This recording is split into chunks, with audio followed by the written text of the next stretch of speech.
हिंदी के एक बहुत बड़े साहित्यकार है हरिशंकर जी परसाई। उनका कहना है कि लोगों को आम के रस में या नींबू के रस में या पाइनएप्पल के जूस में जो मज़ा नहीं आता उससे ज़्यादा मीठापन लगता है निंदा रस में, यानी लोगों की बुराई करने में, उनका मजाक उड़ाने में, उनके बारे में अनर्गल अफवाह उड़ाने में। ये बात कई हद तक तो ठीक है, लेकिन जिस दिन मामला उल्टा पड़ जाता है उस दिन क्या हो सकता है, आइए इस स्टोरी में सुनाता हूँ। एक बार एक सेठ जी थे जिन्होंने ब्राह्मणों को बुलाया और महाभोज का आयोजन करवाया। बड़े दिल से बड़े से मैदान में वो भोजन परोस रहे थे ब्राह्मणों को, और उसी समय उस मैदान के ऊपर से कई ऊंचाई पर से एक बाज निकला जिसके मुंह में सांप फंसा हुआ था। सांप ने अपने आप को बचाने के लिए अपने मुंह से थोड़ा सा जहर निकाला। वो जहर हवा में उड़ता उड़ता भोजन के बर्तनों में गिर गया। किसी को पता न चला और वो भोजन सीधे ब्राह्मणों ने खा लिया। थोड़ी देर बाद क्या देखते हैं कि सभी ब्राह्मण भयंकर बीमार पड़ गए। सेठ जी ने बड़ी मुश्किल से सभी को बचाया। ब्राह्मणों के जो परिवार वाले थे उन्होंने सेठ जी पे आरोप लगा दिया कि इस सेठ ने जानबूझ के हमारे लोगों को बुलाया और उसको मारने की कोशिश करी, हमें न्याय चाहिए। न्याय की बात घूमते घूमते उड़ते उड़ते राजा तक पहुंची और राजा ने पूरी घटना को सुना। पूरी घटना को सुनने के बाद राजा जी बड़े कंफ्यूज हो गए। उन्होंने कहा कि भाई बात तो है, ब्राह्मणों को न्याय तो मिलना चाहिए, लेकिन ये पाप किया किसने, अपराधी घोषित कौन हो, न्याय कैसे हो? क्योंकि सेठ के पॉइंट ऑफ व्यू से देखा जाए तो उन्होंने तो अच्छा काम किया, ब्राह्मणों को भोजन कराया, उनकी तो कोई इंटेंशन थी नहीं। अगर रसोइयों के पॉइंट ऑफ व्यू से देखें तो रसोइयों ने भी अच्छा खाना बनाया। उनको क्या पता थी कि आकाश में से उड़कर 3-4 बूंदे जहर की बर्तन में गिर जाएगी, उन्हें तो पता भी नहीं था। अगर बाज के पॉइंट ऑफ व्यू से देखें तो उसकी तो फितरत ही है कि जानवरों को खाना। वो उस अपने शिकार को लेके उड़ रहा था, उसे नहीं पता था कि सांप अपने मुंह से जहर निकाल देगा।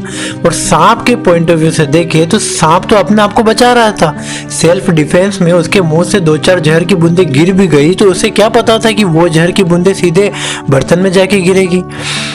तो सबके पॉइंट ऑफ व्यू जानने के बाद, सबकी बातें सुनने के बाद राजा ने कई लोगों से बात करी, कई ग्रंथों का अध्ययन किया और उन्होंने अपना फैसला लिख लिया। एक को भी बताया नहीं कि फैसले में क्या लिखा। उन्होंने कहा कि जब समय आएगा तब मैं अपना फैसला सुना दूंगा। कई वर्ष बीत गए। एक दिन राजा भेष बदलकर नगर में घूमने निकले। उन्होंने नगर में जाकर लोगों से पूछा कि अरे वो सेठ जी का मकान कहाँ है जिन्होंने ब्राह्मणों को भोजन करवाया था। हर एक ने अपने अपने हिसाब से उत्तर दिया। उसमें से एक आदमी ने अलग उत्तर दिया। उसने कहा कि कौन वो पापी सेठ, हत्यारा सेठ वो। राजा ने कहा कि तुम कैसे बोल सकते हो कि वही हत्यारा है, अभी तो फैसला हुआ ही नहीं है। बोला अरे फैसला हो नहीं हो, लेकिन हम तो ऐसे ही बोलेंगे भैया बहुत बड़ा सेठ बनता था, दिखावा कर रहा था, ब्राह्मणों को बुला के भोजन कराएगा बड़ा। अरे 12 बज गई उसकी, रोज घर से बाहर निकलना दूभर हो गया है। रोज मैं उसकी टांग खींचता हूँ, बेचारा घर में छुप के बैठा रहता है, बड़ा सेठ बनना आया था, हा हा हा। राजा ने उसी समय अपने सैनिकों को कहा कि पकड़ लो इसको, यही अपराधी है। ये फैसला हो गया। सबने कहा कि भाई उस दिन तो ये वहां था भी नहीं, इसने जहर मिलाया भी नहीं, तो फिर ये अपराधी क्यों?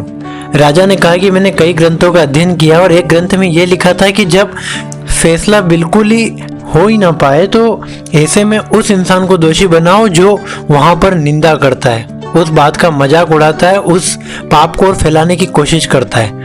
और यहाँ पर यह कृत्य इसने किया है। उन 4 लोगों ने जो गलत किया है वो उनसे अनजाने में हुआ, लेकिन ये जानबूझ के उस बात को रोज फैला रहा है, जानबूझ के समाज में ऐसा मैसेज फैला रहा है जिससे कि अगली बार कोई भी इंसान अच्छा काम करने से पहले घबराएगा, 15 बार सोचेगा। इसलिए अपराधी यही हुआ। इसी को अपराधी घोषित करो और जेल में डाल दो।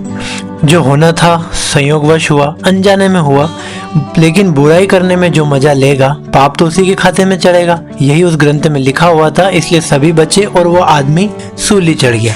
सो फ्रेंड्स, लास्ट में मैं यही कहूँगा कि जाने अनजाने में गलती हुई है या किसी के साथ बुरा हुआ है तो उसका फैसला ऊपर वाला करेगा। पर हम कौन होते हैं अपना फैसला देने वाले, झूठा बदनाम बोलने वाले या मजाक उड़ाने वाले? हो सकता है हम भी उस आदमी के जैसे कहीं ना कहीं मजाक उड़ा रहे हो या जाने अनजाने में लोगों के बारे में अफवाहें उड़ा रहे हो, लेकिन उसकी सज़ा हमें उस समय नहीं मिलेगी। उसकी सज़ा बाद में हमारे सामने आती है और उस समय हम बार बार यही पूछते हैं कि हमने ऐसा किसी का क्या बिगाड़ा है जो हमारे साथ ऐसा अन्याय हुआ है। इसलिए अगर किसी के भी द्वारा कोई ऐसी गलती हो रही हो तो वो उसे सुधार ले और ज़िंदगी जिए, मस्त रहे, अपनी सोच को बदले।